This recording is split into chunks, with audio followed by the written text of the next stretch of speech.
Clear one thing off the screen over there, and I'll be right back.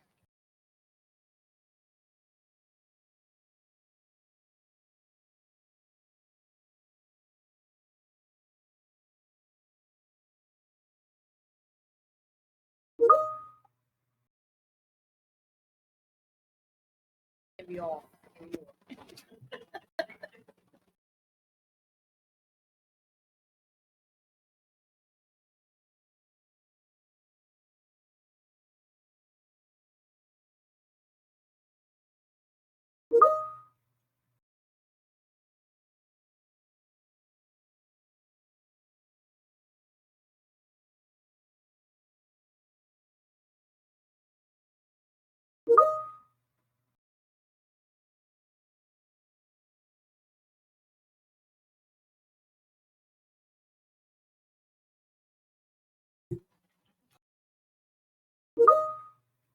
Ready, George?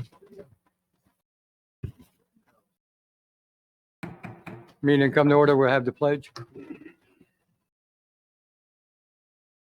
Pledge allegiance to the flag of the United States of America and to the republic for which it stands, one nation, under God, indivisible, with liberty and justice for all. Good evening, everybody. Welcome to the Upper Chichester Board of Commissioners meeting, December 14th, 2023. George, can you do roll call, please? Sure thing. Commissioner Bacco, Here. Commissioner Godioso, Here. Edward Rakowski. Here. Sorry, Commissioner Rakowski. Commissioner Whitaker, Here. Commissioner Neary, Here. Lisa Catania, Michael Pierce, Here. George Needles here.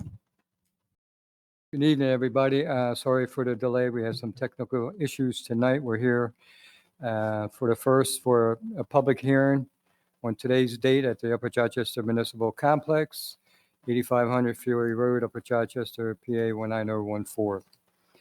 The hearing is for the purpose of taking public comment on the proposed ordinance realigning the ward boundaries throughout the Upper Chichester Township, so as to comply with the state and federal regulations relating to population changes based on the most recent United States Census data.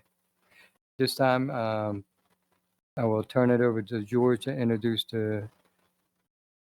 Emma and Rebecca for the flow analytics, and we'll have the hearing. Good evening, everyone.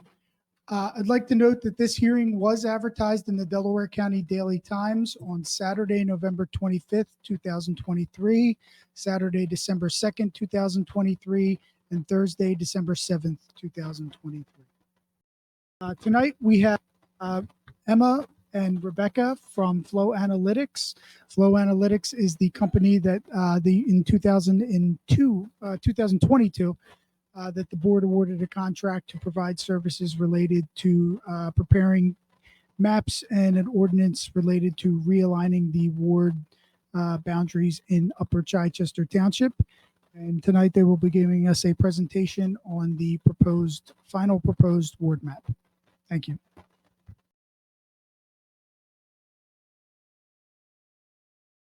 Whoever would like to start, Emma or Rebecca? Okay, great. I'm going to share my screen and let's see. Let me know if it'll work here.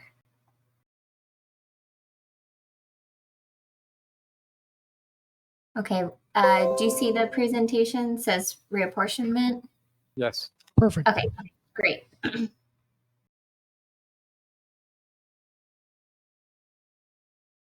All right. Okay, so we can jump into it since we've presented a few other times. Reapportionment, just we'll go through a little bit of the history and then we'll get right into the final map. So reapportionment happens every 10 years with the release of the new census. That was 2020, most recent time. And then the process of reapportionment is to reassign, if needed, to redraw the commissioner boundaries and reassign them in ways that have equal population amongst all of the commissioners and represent each of the constituents, total constituents. So with the reapportionment process, Wards, commissioner wards must be population balanced. We're taking in total population, children, everyone.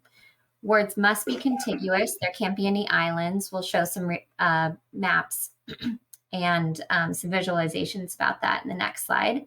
Reapportionment must be done in compliance with all local, state, and federal laws, including Federal Voting Rights Act. And we did take into account Pennsylvania state law, local law, county suggestions and things. Reapportionment must not be done to favor or disfavor a protected class or political party, and Flo has not and is not working with any political parties. That's not something we do. And then wards should be as compact as possible. They should preserve communities of mutual interest. For example, neighborhoods and other things that maybe the public has suggested throughout the process. But these are shoulds. Wards should preserve the use of existing natural boundaries, which is helpful because a lot of the census blocks take into account that information. And that's what we use to redraw the maps. So like I said about contiguous, they must be contiguous, can't have any islands or pieces not connected to each other. And they should be compact. It shouldn't be reaching to grab certain population. And they should adhere to natural boundaries, major roads, rivers, things like that. We've done that with some of the wards you'll see along creeks, especially. So this is the existing ward map with the wards labeled and colored, and the dark lines are, again, the existing wards. You'll see that on top of the final map. Reapportionment analysis. So how we do this, how we analyze what makes population balanced among all of the wards is we take into account total population. That's a must. And the deviation cannot be more than 10%. So you can't have, what we do is we take in the total population. You have 5 wards. We divide the total population by 5. And then we analyze what percentage is each of the wards off of that ideal population, which is the average. So we don't want any of the wards to be under 5% really, or over 5%, because 5 and 5 absolute values equal 10. So we don't want to be higher than 10% deviation when you take into account all the wards and their deviations added together. Okay, and for the reapportionment analysis, comparing 2010 to 2020, there weren't crazy changes in the area, but we are still looking at overpopulation. So we needed to work on Ward 4 and Ward 2 the most. Those were over by the most and under by the most deviation. Okay, and this is a map of the population change over time of the 10 years between the 2 census. And you can see there's somewhat even population changes throughout the wards, which honestly sometimes makes it a little easier to balance. And then our final map. So the final map incorporates commissioner and public input, elements of the draft maps throughout the process.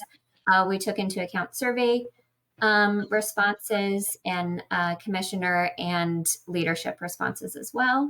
It upholds all statutory reapportionment criteria, like I mentioned earlier, including the Voting Rights Act. And it reflects public sentiment, like I said, about the surveys. And it is a compromise between public input and statutory requirements. Sometimes not all can be satisfied, so that it has to be a compromise. Okay, and here's the final map. If you notice, the deviation is 9.8, and that is perfectly fine. We just ask, and it's written that we need it to be lower than 10%. So you're right there. The ward with the most population at 4.6% off of the deviation of the average is Ward 4. And then Ward 2 is lower from the average total population at negative 5.3%. So the absolute value of 5.3 plus the positive value of 4.6 equals to 9.8, rounding taken into account. So there's a few changes at each of the wards. It just happens to touching each of the wards happens to bring everything down below 10%. There was no way to only adjust 2 wards in this case. All right. And then some notes about the changes. The ward population was over the ideal population by about 1,200 residents. For Ward 4, we're just noting how many changes are happening in this area here. Hopefully you can see my mouse. But we still had to adhere, and of course want to adhere, to the natural boundaries and major roads. So we went along a few of the creeks and some of the major roads. This is why, and then this area here, this big change, there's a really weird shaped census block here, and we couldn't avoid not bringing that into Ward 5. That needed to happen for population balance. So, and this area here is definitely fine to be a little more narrow. And then we expanded this area here to not be as narrow and reaching because we needed to balance Ward 3 even more and had to take some from 2. So we kind of switched those areas. Okay, and hopefully that makes sense. And I will go back to the final map for any questions or any comments y'all have. Anybody have anything up here? I just want to thank Flow Analytics for all the work that they did on this. And I know it's a long process, but I greatly appreciate this. Thanks. Yeah, happy to help, of course. Nicole, any questions? No, not right now. People? No, I just think it was stated that Ward 4 had the greatest population with the new map, but it's actually Ward 5. So I just want to make that Oh, clear. sorry. That's okay. Yep, you're right. I read that wrong. I just wanted to make sure. That's all. Thank you. Thank you. You're welcome. Joe, you have anything? No, I'm good. I have one question. I just want to put it on record. During this process, we had many of maps given to us, and it was dissected a lot. We've been doing this for a while. All the maps that we received from you guys, were they, did they show any, did any of those maps show any favor in political parties? No, we don't take that information into account at all. Rebecca, you can, if you want to speak more to that, but I can say firmly no. Yeah, political party consideration is not part of redistricting statutory requirements. It's in fact something that you typically don't look at when it comes to redistricting. You look at things like race and ethnicity, majority, minority populations, those sorts of things are taken into consideration. But in terms of political parties, no, it's not something that's ever included in analysis, typically. Okay. Thank you. Nicole. So, Yeah, Nicole. go ahead, Nicole. I can ask So you I have a afterwards. question that I'm not clear on. The census blocks are created by the state. The census blocks are created by the Census Bureau, but they are the smallest. The blocks themselves are the smallest geographic pieces that we have to work with. So even though some of these lines are kind of weird looking or whatever, they're created by the census and they're not based on population. They're based on like creeks, major roads, things like that. They're not based on like housing parcels or anything like that either, if that makes sense. Okay. Is there, like, who would change the census lines? Just the Census Bureau? They would be the only ones that have the ability? And how would you go about asking that, making that change? Yeah, you probably have to contact, I would say, maybe the state, because there's kind of a back and forth a little bit in terms of solidifying population numbers and things. And I'm not sure what it would take between if that's part of the back and forth process between the local municipalities and the Census Bureau to change the geographies, but they do change between the 10-year census. So between 2010 and now, there were changes to the blocks, but they don't happen in between then either. Okay, thank you. Yep. And now, I do recall that a number of years ago, when we started to do this in 12, 13, that allegedly, I thought the engineer was supposed to be involved in it. Lisa, do you recall that? So typically when, prior to a census, the township will get a map. Mhm.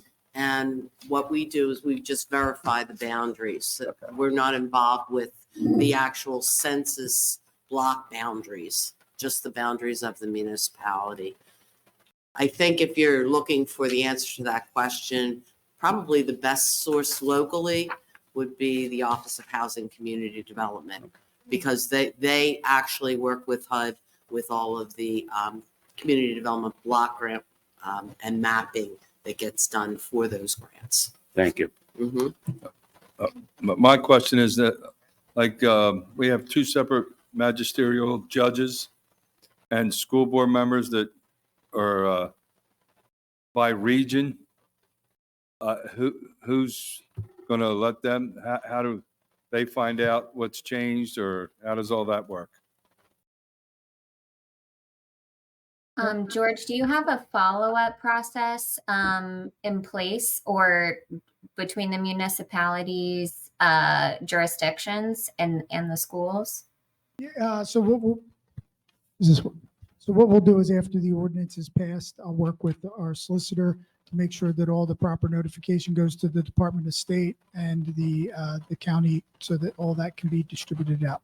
There's a process after the ordinance gets passed as well to follow. I will say about the census block geographies, the shapes of them, that they are definitely based on county as well, and then place, because they kind of break down. Census Bureau uses those to break them down to get smaller and smaller. So they align with the county and then get smaller and smaller from that geography, at least. So I do have another question. I believe Commissioner Rakowski touched on this, but I just want to make sure I understood everything correctly. And I believe I put this in an email also. It's point number 4 on page 3. The reapportionment must not be done to favor or disfavor a protected class or political party. One of the questions that I raised, and Flow Analytic touched on it tonight, that the map was not done to favor any political parties. But my question is, do we know the breakdown of registered Democrats, Republicans, and independents in each of these wards to make sure that it is fair and balanced? Becca, do you want to touch on that? We don't have that data on the voter breakdown, and because it's not part of the statute, it's not taken into account. That's not the level that's described as fair. It's not part of the statute of what is described as fair. It's equal population is the goal. Okay, so when you did it, you based it on a statute, that statute you just brought up, and that statute says that when we do a reapportionment, you are not to consider those numbers, Right. correct? Mhm. Okay. Any other questions? Need to open up to the public. There's no public comment, no public here tonight. Anybody have anything else?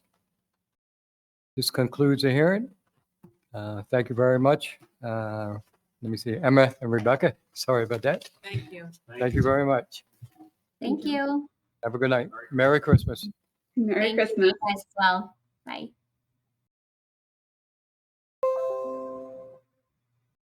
Need a motion to adjourn. So, second. All in favor? Aye. Opposed? So ordered.